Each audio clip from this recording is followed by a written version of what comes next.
Well, the most ancient manifestation of the instrument was from, we have records of a hydraulic instrument of pipes being played sitting on pressured air from 200 BC. The first organ was installed here around 1865, and it probably was an organ that required a person to kind of crank a bellows to run wind through it to empower the pipes.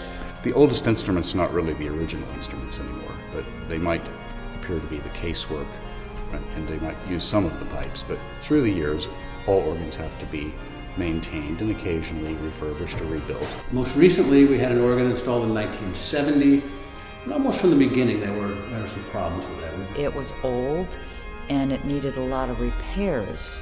So the question was, do you spend a lot of money to repair the old organ, or do you get a new console? And there were a lot of interesting voices with varied opinions about what to do. And we were charged with looking into what the possibilities were and coming up with some proposals.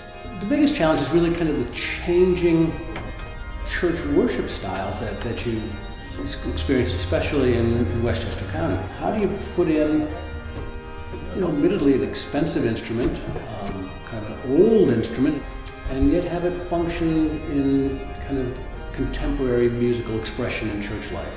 This organ, we think, will do both. This instrument combines actual wind-blown pipes in the most traditional sense with digitally sampled sounds from pipe organs around the world. And technology today is such that it's become a much closer race in terms of the ability to marry the two technologies. We have a vibrant music program with wonderful musicians, and to give them the tools to work with makes sense. And this organ gives them a tool.